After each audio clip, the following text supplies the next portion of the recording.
Praise the Lord. கர்த்தருடைய நாமம் இந்த காலைவேளையில் மகிமைப்படுவதாக நாம் இணைந்து இந்த காலைவேளையில் ஆண்டவரை நோக்கி பார்க்க கர்த்தர் இந்த கிருபைக்காய் ஆண்டவருக்கு நன்றி செலுத்துகிறேன். இந்த நாளிலும் 118ஆம் சங்கீதம் அதனுடைய 5வது வசனத்தை வாசிக்கிறேன். நெருக்கத்திலிருந்து கர்த்தரை நோக்கி கூப்பிட்டேன், கர்த்தர் என்னை கேட்டருளி விசாலத்தில் வைத்தார். ஒரு தெய்வ பிள்ளையின் வாழ்க்கையில் நெருக்கம் வருவதும், பிரச்சனை வருவதும், போராட்டங்கள் அனுமதிக்கப்படுவதும், ஆமேன், நாம் தேவனை நோக்கி முழு இருதயத்தோடு கூப்பிடும்படியாய்.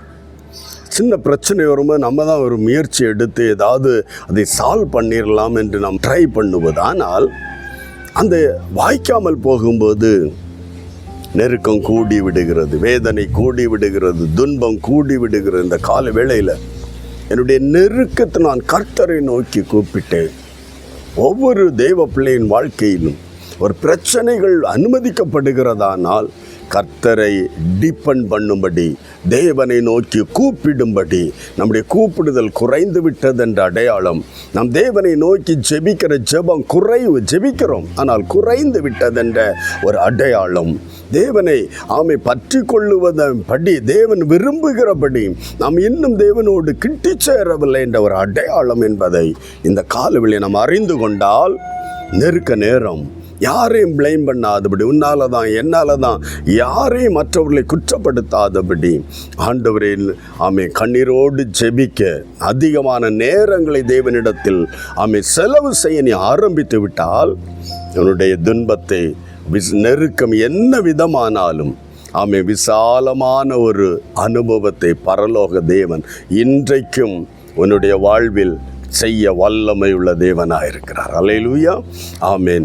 ஆரம்பத்தில் கொண்ட அந்த அன்பு குறைந்துடக்கூடாது, நெருக்கம் வரும். ஆரம்பத்தில் கொண்ட வைராக்கியம் குறைந்து விடக்கூடாது, அப்படி நெருக்கம் வரும். அப்போ நெருக்கத்தை அனுமதிக்கிறது. நீ இன்னும் என்னோடு கிட்டி சேர் என்று தேவனுடைய அழைப்பு. இந்த காலை வேளையில் எந்த இடத்துல நெருக்கம் இருக்கிறது, தேவனை நோக்கி கூப்பிடு, அவர் விசாலத்தை தருவார், அற்புதம் செய்வார். செபிக்கலாமா?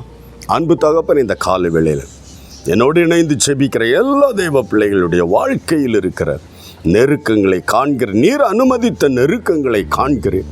அவர்கள் இன்னும் மோடு கிட்டி சேரத்தக்கதாய், உண்மை கூப்பிடத்தக்கதாய், மோடு ஜெபிக்க நேரங்களை அதிகமாக வேறு பிரிக்கத்தக்கதாய் கர்த்தர் எல்லாரையும் இந்த நாட்களில் நினைவுபடுத்துகிறதற்காய் ஸ்தோத்திரம். ஒவ்வொருவரையும் ஆண்டவரை ஏவி எழுப்புங்க.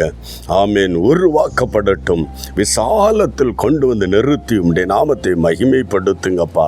அநேகருக்கு சாட்சிகளாய் நிறுத்துங்க. கர்த்தர் இப்படி செய்யப்படுறதுக்காய் நன்றி. இயேசுவின் நாமத்தில் பிதாவே, ஆமேன். நெருக்கத்தில் தேவனை நோக்கி கூப்பிடு, விசாலத்தில் உன்னை கொண்டு நிறுத்துவார். God bless you. Praise the Lord.